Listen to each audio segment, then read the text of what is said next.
everyone, and welcome to a brand new episode of the Jams Tea Podcast, where you spin the jams and spill the tea. And this week, we're going to be spilling the tea on one of the biggest music releases of the year. We're going to be talking about the new album from Olivia Rodrigo. We're going to be talking about Guts. Yes, we Get are. to. We're also going to be talking about albums from Sprain. That's a thing. Were albums from them? Multiple? Yeah, multiple. I mean, there's multiple albums worth of music on that fucking record. Before we get to our feature presentation, we are going to lead off by talking about this new album from Sprain. Very sort of online radio music core record from famously online internet label The Flenser. Been making a lot of noise in those spaces as well, and of course, because we're so irrevocably tied to those online spaces, it felt like, well, we couldn't not talk about this album because it is such a demanding album, both in terms of the level of attention it demands of you, but also in terms of just how kind of intense and terrifying of a psychological experience it is. And what I mean by that is that the record is very much a journey into the darkest pits of creative despair, I would say. A lot of people have been drawn to this album for its really heavy, ruthless, industrial sound. I think a lot of the fascination with this record is a natural product of the increasingly commonplace presence of talky post-punk in online music spaces as well, but combining that with a heavier sort of industrial sound and more avant-garde tendencies as well. There's hefty doses of drone music in here as well. There's spoken word, there's music concrete in certain elements as well. It really is basically an online 20-year-old music nerd's wet dream. Basically, it's such a capital A artwork. It's so carved around its concept, and its concept is so meta that it's basically catnip for a particular type of music nerd. And so, for full context, Sprain are a Los Angeles based hardcore band. They formed in 2018, and in 2020 they released their debut album As Lost Through Collision, which didn't really make very much waves. It was a very kind of derivative album, pulling from elements of post-punk and hardcore and that sort of dreary, soaked in ambience production style. However, their new album, The LAMB As Effigy, has made a lot more noise for them. It's 96 minutes long, and I was just saying before, there's a lot of ways I could go about describing this. I'm sure Jake will do a better job of me than of describing what it sounds like and what the experience of listening to it like on that sonic level, because that's not really the level I want to attack it on. I'm really fascinated by what this album is trying to do conceptually, what this album is kind of trying to be about, because to a certain extent, that aspect of it, this level of self-absorbed neurosis about the creative process, about making art, and about putting your art out into the world, is something that is there from the jump, but eventually comes to overtake the musical content of the album so dramatically, to the point that the record ends with essentially this musically sparse 25-minute avant-garde conversation with God. Although this being an album like The LAMB As Effigy, it's a little bit more complicated than that, and it works on multiple different levels than that. This is, I'm just going to say off the bat, an exhausting experience. I have listened to this album in full 4 times. And so I've dedicated a lot more time to this than I otherwise would, because if I'm ultimately frank with you, I wasn't really feeling it in listen 1. There's aspects of what this record does musically that are pretty cool. The first couple of tracks have this really just very dissonant but intense and very hardcore energy to them that I really, really enjoy. And the lead vocalist's presence is undeniable and in your face and full of neurotic character in a way that I really, really appreciate. However, the record very quickly disintegrates and becomes much less satisfying on a musical level and much more, I suppose, interesting and fulfilling on a conceptual level for me, at least, even if I have some pretty strong limits with the extent to which I'm able to personally engage with the concept. It's basically a record about the creative process and the feeling and experience of putting your art out into the world to essentially be embraced or ripped apart, but basically to be out of your control. And how that is a form essentially of self-sacrifice, of giving yourself up, of ultimately allowing yourself to surrender control completely.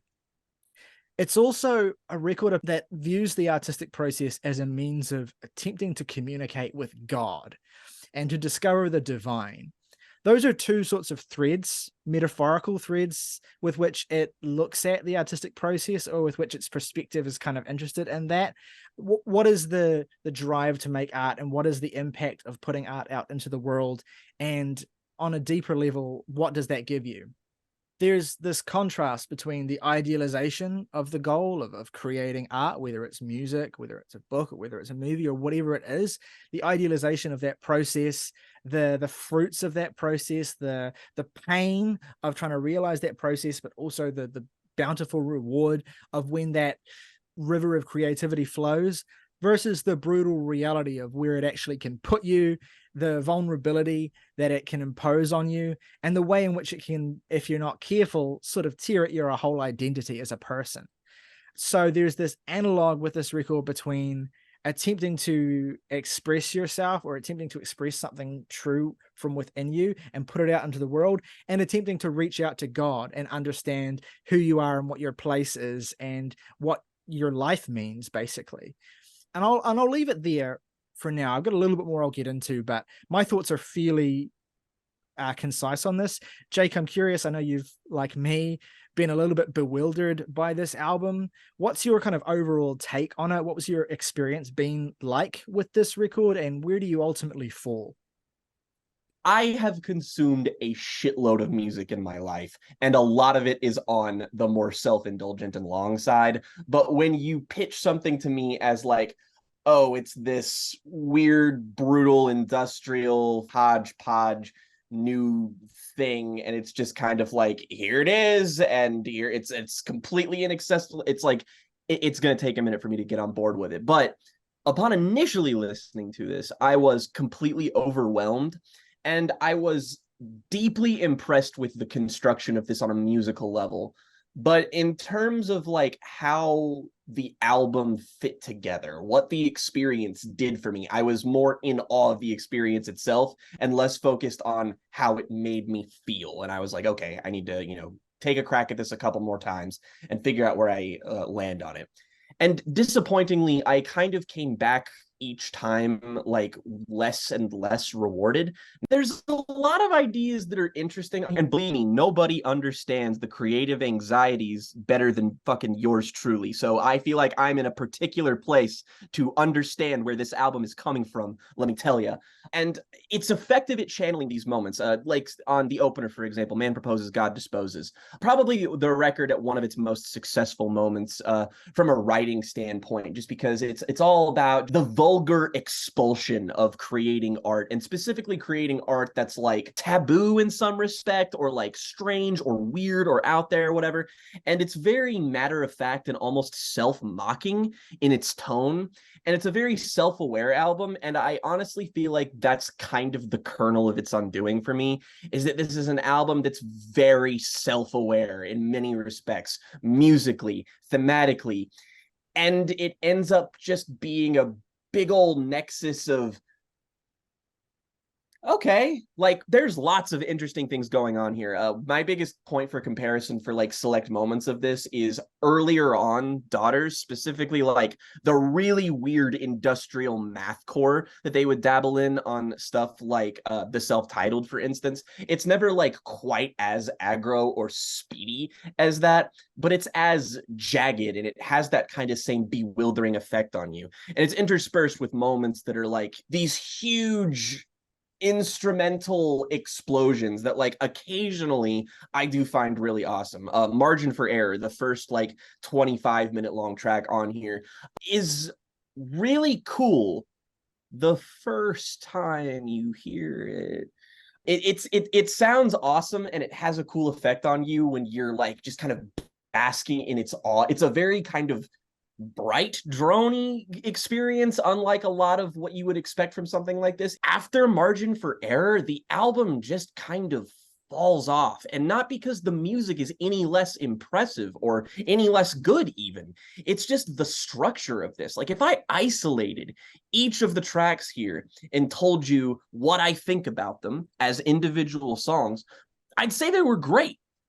And then you put them into a feature length record, and it's just kind of a cacophonous mess. It's a bit too self-absorbed to really feel as though I have an in. And I feel like a lot of that is my problem. That's totally, like, I totally accept that. This is a difficult album, and it doesn't really do itself a whole lot of favors, and I feel like it's specifically designed to not be rewarding, and that kind of in itself is the point. And that's cool, but it doesn't really make me want to listen to it that much. I don't know if I agree that it's designed to not be rewarding, but I do think that the catharsis that it offers is one that's so rooted in a very painful place. I think that the emotional note that the album ends on is honestly one of the most powerful things the entire experience offers. It's utterly just spine chilling, frankly, the place that this album gets to in its final 10-15 minutes. But there's a lot of work to get there, and let me kind of take a step back. The album starts out more or less in its first arc being about that active creative process. And even in a song like Margin for Error, the singer Alex Kent talks about looking for a spark of the divine, and those references to God and references to divinity get more and more frequent as the album goes on.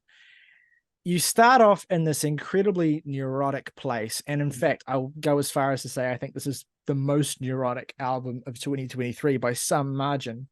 This place of feeling as though creative expression is worthless, feeling as though your efforts are meaningless and amount to nothing. I mean, some of the most cynical lyricism of the year comes through in a song like Reiterations. We all take turns pretending we say anything important, learn to tell the difference between white noise and applause, a universal eye roll, and how we all tire of my masquerading as an artist. The sun cares not for art, it will rise and fall regardless. It's a very nihilistic perspective that I'm sure a lot of people who've been down that tunnel of the creative process that's just hitting a brick wall again and again will be able to relate to.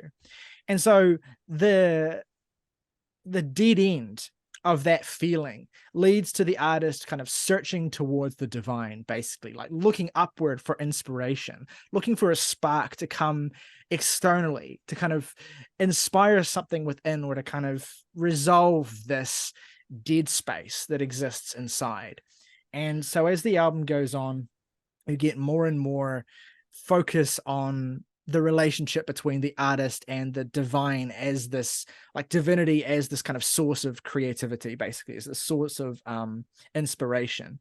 And all of this ultimately culminates in the final track, which is this just devastating, mostly not non-musical spoken word, when it's not, howling noise, conversation, or firstly kind of an imagined conversation with God, essentially, and then a realized conversation with God. So basically, the singer imagines a conversation with God that essentially sees that being reaching out to him, basically, and offering him comfort and offering him understanding. And then there's the actual conversation with God where he's greeted with, illegible, horrific noise, basically. And the album ends in this place of needing to express yourself, but having no real reward for that, or no real motivation for that, or even no real ability to do that. It's a real, like, I have no mouth but I must scream place that the album ends in. So it's got a really fascinating conceptual arc to it. The way that it realizes these fraught stages through music is obviously very intensely labored and refined over a long period of time. I have to imagine that this album was draining to create, not least because of its subject matter, but also because of, on this meta level, trying to match this commentary on artistic nihilism with something that is musically tangible.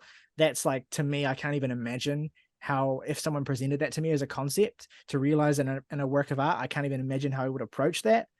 So it's really, really fascinating, really, really interesting, and in moments really, really satisfying on that level. But it is also just philosophically as well. It's nihilism, its sense of fatalism, its sense of pessimism about art and the artistic process, while I'm sure a really cathartic and necessary expression for the artists involved, and I'm sure something that a lot of people will and have been relating to, feels really, I don't know, I can't relate to it. It makes me feel like shit, frankly. It makes me feel really bad, and not in a cathartic sort of way. It just makes me feel like, I don't know why I'm listening to this. I don't know what I'm supposed to get out of this. It feels like, I don't know. I don't want to be hypocritical here, because there's a lot of music I like that is just kind of basically essentially moping about how, you know, shit your life is, and about how nothing goes right. But this feels like this really leans into that. That's the thing, is that like I recognize and really appreciate all of these elements of this like thoughtful construction, but like the best way I can put it fundamentally is that the music I'm listening to doesn't make me feel these things. Like when I look into what everything is about, I'm like, okay, cool, I get it, and the music does have an effect on me, but it never really kind of feels like the two are married. It just kind of feels like everything is so, every part of it does feel kind of labored and fussy, but to the point where it feels like it's only going to affect a certain type of like, again, as somebody who really should relate and identify with what's going on here, is I am currently battling a bitch of a bout of writer's block. I also just kind of react to it like Ryley, and I'm just sort of like, yeah, in its best moments, I can see like, oh, my struggle is reflected here, but I also am like, that's kind of all I get. And I feel like if I'm going to have to put all of myself into listening to this 90-minute long record multiple times, and I'm confronted with the disheveled reality, it's like, I just don't really have a place for that with me right now. I get it if you do, but for me, it's just not really, I just don't have any purpose for something like this, I guess. There's a line, right? Because when you relate to something, like, because when a work of art is about a personal struggle that you relate to really deeply, and when that work of art approaches that struggle from a really pessimistic, beaten down place of, you know, this is never going to fucking work, I'm broken forever, that can be really cathartic, and that can be a way of, you know, realizing and validating a kind of internal struggle that you're having and allowing you to kind of process it. But with this record, it's like, it's so mired in the worst and most brutal and devastating parts of that, you know, creative deadening, that it doesn't feel cathartic. It just kind of feels miserable. And yeah, that said, I do want to acknowledge that I think there are some genuinely musically stunning moments on this record. Oh, for sure. The much talked about ascendant drone piece that takes up the second half of Margin for Error is genuinely awe-inspiring.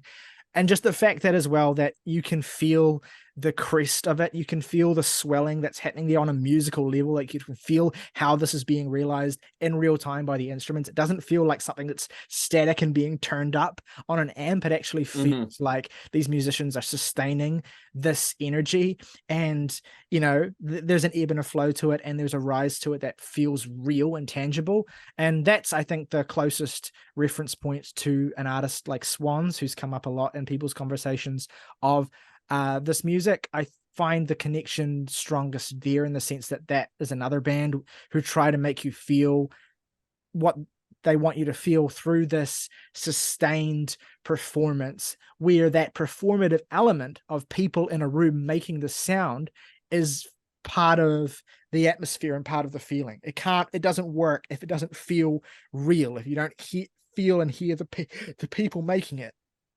So that's a really, really powerful moment. Of course, as well, just being a musical approximation of basically, the divine, essentially, and having its own, it genuinely does feel divine. It does feel kind of transcendent, and it's mirrored in a really, ugly and powerful way by God, or whatever you call it, which is like, margin for error is like what we imagine or what we want our divine experience to be like.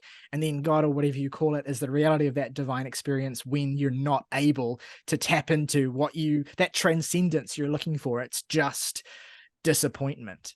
And there's a powerful contrast to that and the way the album's structured. But yeah, it is just exhausting and demanding, and its philosophy at certain points is it's patience trying for me personally, and maybe I'll feel differently at a different point in history. But I'm glad a lot of people are connecting with this. It's just, and I wanted us to kind of acknowledge it because it is, as popular as it is in the spaces we frequent. But I'd also say most obvious reference point as well. And I mean, to the extent that Sprain are very clearly inspired by this artist, is Glenn Branca.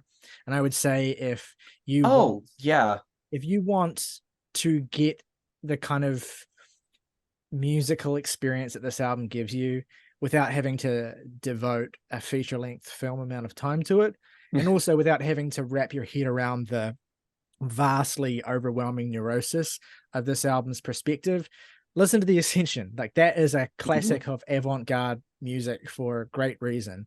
And I'm not disparaging the album by drawing that comparison. I mean, it's a great record to shoot for if you're trying to make this kind of music, but it is ultimately an album that does exist in the shadow of that great masterpiece. So yeah, anyway, let's move on to our main event today, which is, of course, the new album from Olivia Rodrigo, Guts.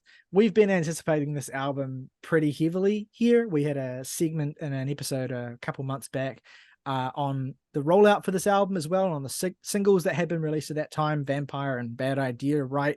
And I remember distinctly we talked about how optimistic we were for this record, and also just in general, the feeling that we had about Olivia's influence in pop culture right now, the place that Olivia occupies, how much of a breath of fresh air it is, not just for the kind of pop rock revivalism that she's bringing to mainstream music with this and her last record, but also just with how idiosyncratic and laden with personality her writing is as well. And Guts is a fantastically fun next step for Olivia in terms of doing that and delivering a bunch of her best songs yet, frankly, and an album that I think works even better, like considerably better, as a well-rounded experience compared to her debut, which I thought had some strong singles, but ultimately didn't really stand up beyond that. Guts, I think, has fully realized basically everything I wanted from Olivia from that last record. And it's both such a breath of fresh air, but also so satisfying and immediate on basically every level that I have been listening to this record almost every day since it came out. What are your guys' thoughts overall on what Olivia's brought to the table here, and how has or has not, I guess depending on how you fall, realized the potential that she showed with those early singles from her last record? The debut album was not a particularly memorable experience, I would say. I was largely optimistic about Rodrigo as an artist, but it's definitely a debut album from a then 18-year-old. It was that all the way through, and it had its appeals in that sense, and it had its downfalls in that sense. And in terms of like a sophomore effort, this is like the platonic ideal of it, in the sense that like I like my least favorite songs on this album about as much as I like my favorite songs on the last album. Yeah, I would agree. She's found more of her own voice and writing style that's particular to her, in the sense that like she's 20 something years old and is cribbing from the artists that she loves, which frankly we need far more of in popular music.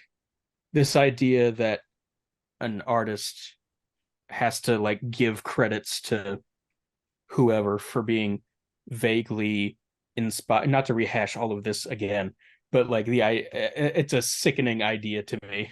I would say that Olivia's both beholden to her influences and leaning into them very strongly, like especially on a song like All American Bitch, right? But she's also like doing it in her own way, where I think the reason why we don't get hung up on this, like on the aspect of, you know, well, Olivia's inspired by X, Y, and Z, is because it doesn't feel like a cheap imitation.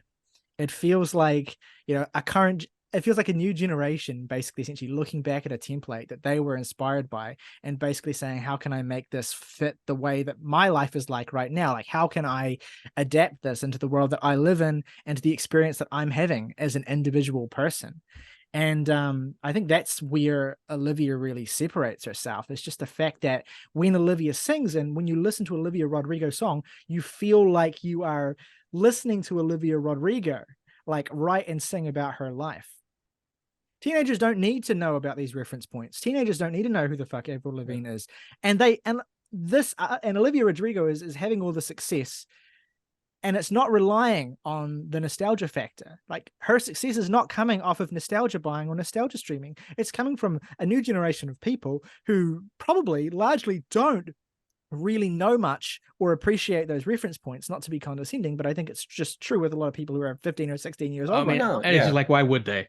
And they're buying into Olivia and they're resonating with Olivia because of Olivia's music, not because not because like us, it reminds them of something, you know, that we grew up on or whatever.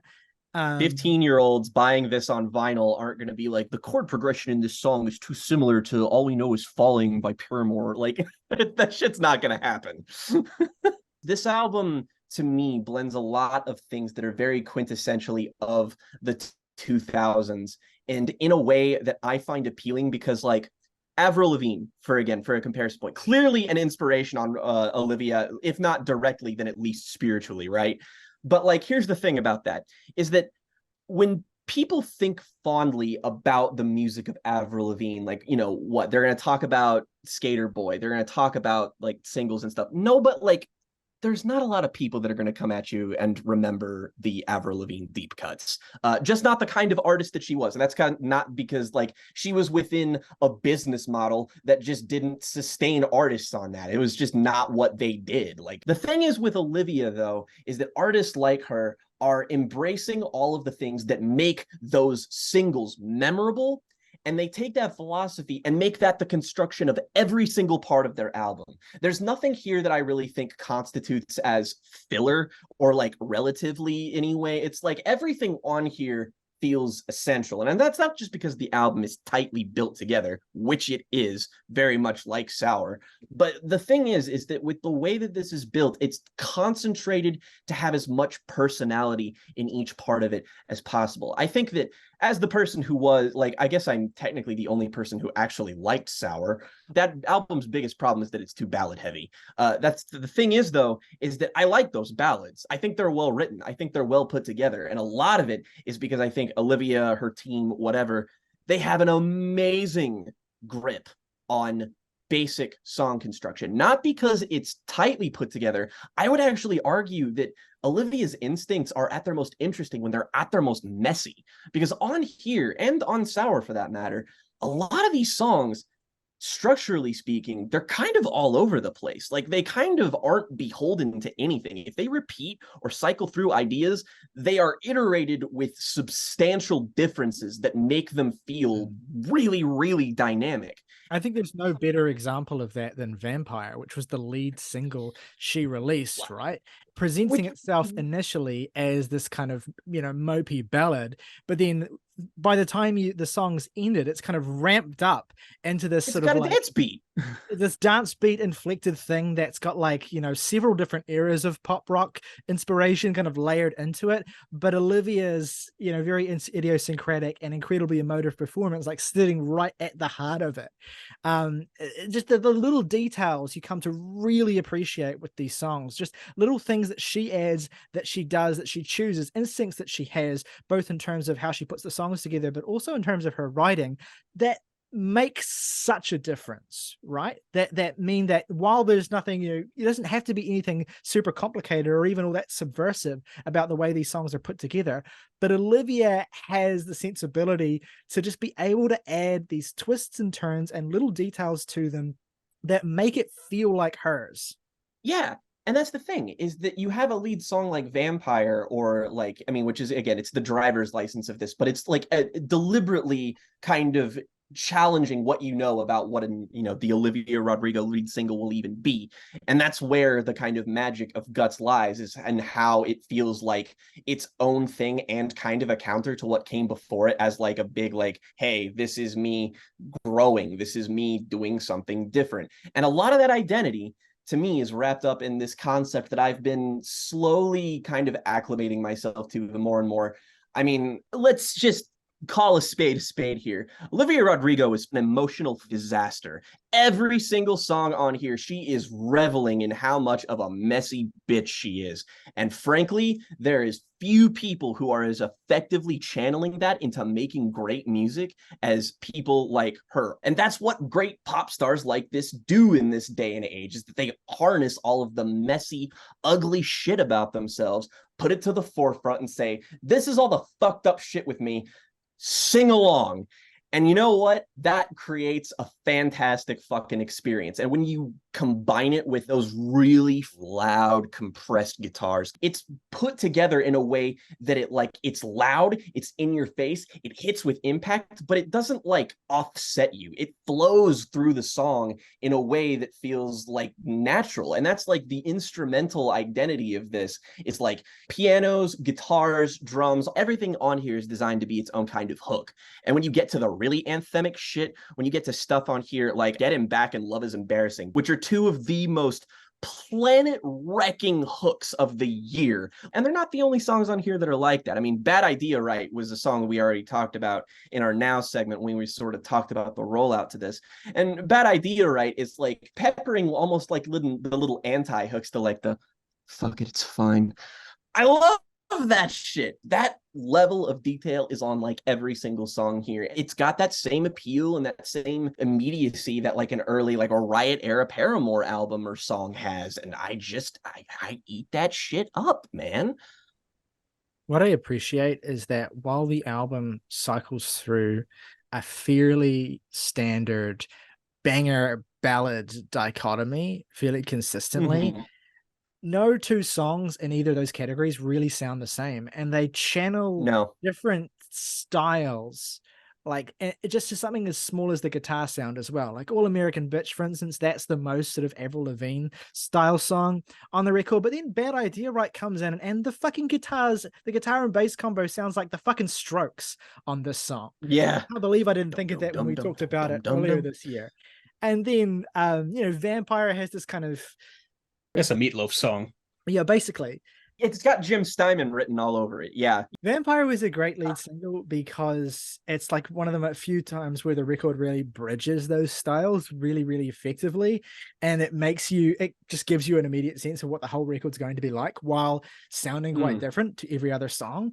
Ballad of a Homeschooled Girl as well is absolute fucking rager too. I love the energy on this song. I love the refrain of Social Suicide. I love the way that she leans into that and gets basically more sort of bedraggled as the song goes on. It's very endearing as well. And just, again, she has little things that she does with her writing and little tiny tweaks in the way that she approaches things that I really, really love. Like the way that the song ends with the outro where she kind of isn't able to think of a third line and just kind of basically spews word vomit. That works, and it's cute, but it also works because it's totally in concert with the theme of the rest of the song, basically being so embarrassed and being so kind of out of sorts and unable to kind of function in a normal way that you basically fall apart. I love the perfect structure for making a song about how being 19 is to be a fucking disaster. Well, and that's the thing, right? Is that Morgan said that Sour is like an album that's quintessentially, written by an 18-year-old and about being 18. And without wanting to sound glib or anything, Guts is just an album written by a 19-year-old about being 19. I mean, and there is an important Yes. distinction there. Those are two quite different experiences. You're still a teenager, but you're also, by virtue of the abstract decision to imbue that particular age jump with adulthood, suddenly you're, given all these additional expectations and responsibilities, and you suddenly, very arbitrarily are made to view your life in a very different light. Even though you are still young, you are still developing, you are still basically the same person you were when you're 18, but suddenly there's this additional level of pressure. And I mean, to Olivia's credit, the album isn't so much about growing up and changing as it is about how those neuroses and those difficulties that she experienced, that she's had all her time being a teenager, are, if anything, only intensifying as she gets older. They're not mellowing out. And part of it as well, part of the subtext, is her fame as well. Her fame in concert with the fact that she's still a developing, immature teenage person with all of these very real, relatable teenage problems, but also these not relatable, famous teenage problems, circling around her. All of that is subtext that then becomes text in the final song, Teenage Dream, which is just a stunning end to the record that really brings everything to a head. But just to go back to what I was talking about how each different iteration of the type of song on this album offers something new. I mean, you have Pretty Isn't Pretty, which is like taking these Cure-esque guitars to this, like, right off of Wish. I love it so much. Again, it's a song that it's a ballad, but it's also kind of one of the most, sing your heart out songs on the record as well. It has that kind of rhythmic energy to it at the basis that comes from that Cure reference point that makes it doesn't feel like a ballad in the same way as the other songs on this record. You have a song like Lacey, which has some of my favorite writing on the whole record, and yeah, it feels almost obvious to say this, screams Lord the whole time that song is on. Yeah, just like she even sounds like Lord in the way that she sings. And the theme of the song as well, of, I think this is actually one of the most poignant songs in the entire record as well, this idea of the very real teenage feeling of wanting to escape yourself and live what you perceive to be a better life, or have someone else's life that you perceive to be happier or more idealized. And the way that this song very honestly interrogates that feeling and puts you in the space of how desperate and painful and embarrassing that feeling can be. And then Olivia kind of being bold enough to take that to a place where ultimately she starts resenting that person, having all of this ugly negative emotion towards that person. I love that she wrote the song in that way. It's so honest and it's so refreshingly frank about what it is like to, be envious and to want and to desire at that age, and how it can turn you into the worst version of yourself as well. And of course, there's the level of, that a lot of Olivia's fans are reading it through, that it's like it's a song about a same-sex affection as well, which is certainly a valid lens you can read it through too. With a song like that, I just feel like it's well written enough to have multiple different perspectives walking away from it. But I mean, it's also just the very relatable, messy teenage feeling of being like, do I idolize this person or do I love them? I don't know, because of the way things are. And that kind of like emotional multifacetedness is just sort of across the whole album. I mean, like, there are very few albums that I've listened to in the last 3 years, in fact, that so perfectly capture the spiteful, childish, angry rage that you feel when you get cheated on. Like, listening to this album is deeply cathartic in that respect. So I have to at least applaud it on that level, but it's also a more mature self-examination of why that's not necessarily a super healthy outlook to have, like, as a human being. Well, yeah, I mean, just to go back to Lacey as well, it's not just like the blurred line between, coveting the perfect life that someone has and being, physically attracted to them. It's the underlying intensity of the way that women are socialized to view and treat each other as well. That sense of idolization, that sense of this forced homogenization as well, that women should all be a very particular type of person and look a particular way and act a particular way. And the weird and, you know, the obvious identity crisis that kind of harmful mindset instills in so many women. You know, I'm not, you know, the most qualified to talk about it, but there's such a level of depth to the way that the song captures, you know, not just something as simple as, you know, the blurred line between, you know, envy and attraction, but also just this level with which all women exist in relation to each other in a, you know, patriarchal society. It's just a song that the more I think about it, the more I listen to it, the more I read into it, the more I appreciate, you know, this level of depth that comes obviously from, I don't want to say lived experience in the sense that, you know, Olivia's experienced what happens in the song specifically, because that would be a level of projection that I don't think anyone should do. Artists are artists. They write songs about what they want to write songs about. It's not necessarily mean it's about their specific life experiences, but it feels very emotionally honest in a way that adds to its impact. And this is also true of a song like Logical as well, which I think is one of the most powerful ballads on the whole album too. Most underrated song on there. It's a different sort of subject matter. This is more about the pain of an unhealthy relationship and of lingering attachment and of how difficult, to the extent of feeling impossible, it is to separate yourself from feelings that have led you to be hurt.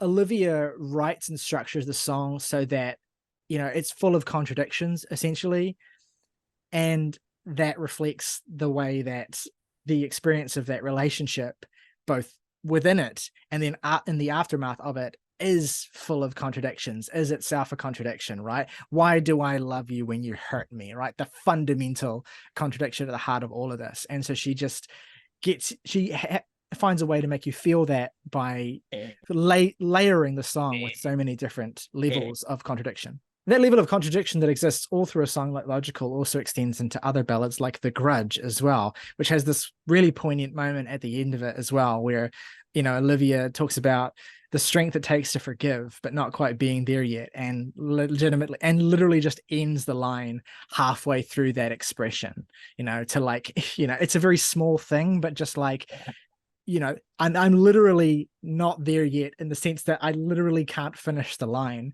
That sort of stuff is really, really great. I very much appreciate how the cringeness of so much of this album is like, it's so funny to me that we even have to clarify that. I mean, I guess we don't have to, but the fact that we do clarify it as cringe when it is just also very standard pop songwriting in so many ways. It's just an interesting reflection of how averse everyone who is on the internet has like reflexively become to like genuine emotiveness. There's like a complete aversion or by reflex to someone genuinely sharing their feelings through something without like 5 layers of detached irony. And that's what I value so much about this album as a statement on its own, and particularly in the landscape of pop music, because I am so tired of detached irony. You know, the world is falling apart, and I understand why we all feel this way and why we feel like we need 15 layers of societal satire approach to everything. And the funny thing about the album is that the first song is like 100% irony. Like it's Olivia taking that irony apart, basically saying, you know, yeah, all of these things that I am are cringe to you, basically. All these things I am are things that, you know, I'm mocked for, basically. And she presents all of them and she says, yeah, I'm these things, yeah, I'm these things, yeah, I'm these stereotypes, I'm these exaggerations, and basically just kind of kicks your face in with them. And then having done that, allows for the rest of the record to happen where she is, you know, detached from that irony and just very straightforwardly honest about everything. That's why I love that opening track, is because it's like she knows that she has to kind of confront that the way that she's viewed and the way that the kind of star that she is viewed, and the kind of weird misogynistic standards she's held to for expressing herself. So she does that, she makes it all look ridiculous, and then she leaves it all behind her. And that's what's so great about her, is that a lot of people would get so wrapped up in the trappings of that irony that they would kind of be consumed by it. But Olivia's able to make, getting past that look easy. It's at once leaving it behind, but also embracing it as like the logical next step for her as an artist. It's like her saying, like, yes, I understand why you have responded in this way. I just think you're weak and can't face life without 5 layers of snarkiness and, the anonymity of the internet.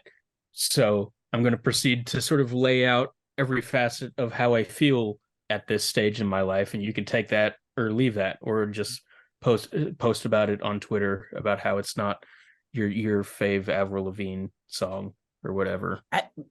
In that respect, I almost feel like that is something that's basically adding to the groundswell of her success, is because at the end of the day, we still do operate by the mantra of all exposure is good exposure. So when something goes viral for somebody, even if somebody's mocking it, it's still out there now. And for somebody who's like that to be so blanketly honest, it's like, without that irony, it doesn't really matter, because once you get to that point, you're going to reach all of the people who are going to relate with you. And there's always going to be people who are going to relate to shit like this, because it's like, yeah, she is like, there is stuff on here that's directly informed by her fame, but I feel like that there's a distinct aspect to her identity as a pop star that's very much like a rejection of the mantle, that's very much like it's next to her, but it's not her. Like it exists on the periphery. It exists, but it's not something that is subsuming her. It's like, I am a teenage girl. I do happen to be famous. I know that sounds kind of basic, but at the same time, it's like, I am coming at this from the level of, I still have all of these same problems that these other people do still have. We are getting to the heart of what this record is about. If I had to put it in a single phrase, the record is about being held to an impossible standard. In some form or another, every single song on this album is about being held to an impossible standard in some context in your life. It's about being expected to be this way and that way when these things are in complete opposition to each other. It's about being expected to reconcile things that are impossible to reconcile. It's about being expected to be perfect and uncomplicated and unproblematic and have everything sorted, basically. And it comes that extent to which the expectations that Olivia faces are rooted in contradiction at the most basic level. You get that from the very first line of the album. I'm as light as a feather, I'm as stiff as a board, right? And the whole album from there is a series of hypocrisies, of standards that are impossible to meet, of ways in which she's viewed, right? And of internal hypocrisies as well that we all experience and that we all are vulnerable to, particularly when we're young as well. Like Bad Idea, right, is a song about, how we know we shouldn't be doing something. We know we shouldn't be, going to sleep with this person, but we're doing it anyway. We are torn in these two different directions and we choose the thing that we shouldn't do, but we do that knowingly because life is fucking complicated like that. And because being held to a standard of perfection is ridiculous. I want to say on the note of Bad Idea, right, which has kind of quickly become one of my favorite songs of the year in general, I really appreciate the writing style of this song because it's something so small, it's something so simple, but a lesser writer wouldn't have really thought about it. But it's the way in which Olivia switches between first and second person, right? Between perspectives in terms of whether she's talking to this person she shouldn't see and whether she's talking to her friends about this person she shouldn't see. And the way that you go from that seeing you tonight, it's a bad idea, right, to yes, I know that he's my ex, the way you switch from she's talking to the ex to she's talking about the ex of someone else really gives you a sense of her being like with her friends, getting these texts and being pulled in this direction, right? It puts you in the scene, it puts you in the place. And in switching perspective like that, again, it underlines this sense of being pulled in two different directions, basically being told you shouldn't do this and wanting to do this. The whole album explores that feeling. The whole album explores that impossibility, right? Ballad of a Homeschooled Girl, right? Having all of these standards, having all of these, social codes that you're expected to meet, that you want to meet, but that you just can't get. You just can't hit that level. You can't make that work. You're just not that, you're not able to do that. You're not that perfect. And that, in a lot of ways, the dissonance that comes from those contradictions comes to a head in what I think is the most emotionally powerful song on the album, Pretty Isn't Pretty, right? Which is where, we've had all these different contradictions and all these different impossible standards within relationships and within, identity and all these sorts of things. And here it gets to, one of the most real, relatable, and, even dangerous aspects of expectation that's put on women in particular as well. The expectation of physical beauty, the expectation of an aesthetic standard, basically. And it's just a song about how painful that is. It's just a song about how that physically tears you apart.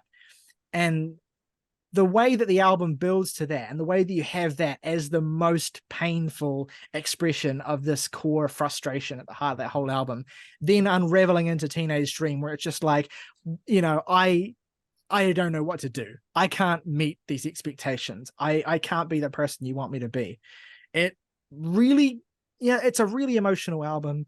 And so much of that impact comes from the way that Olivia captures these places in her life where she's torn and how they cumulatively add up to make her life painful and difficult and hard.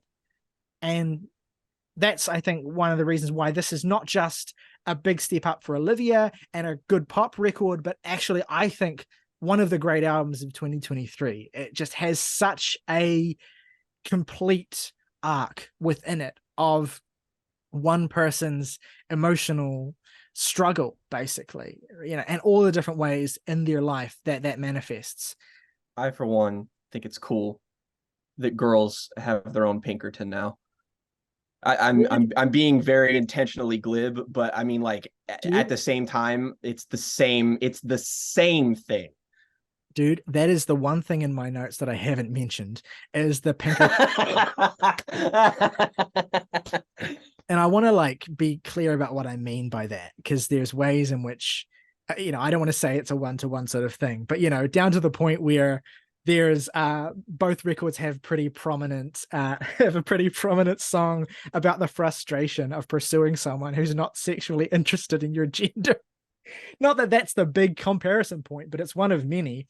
Pinkerton, of course, they're both sophomore records, and they're both records that are in large part a reaction not only to the first record and its success, but also to the added pressure and expectations, as I've been talking about, that are put upon the artist for that record, and the desire to kind of respond to all that added pressure by just saying, fuck you.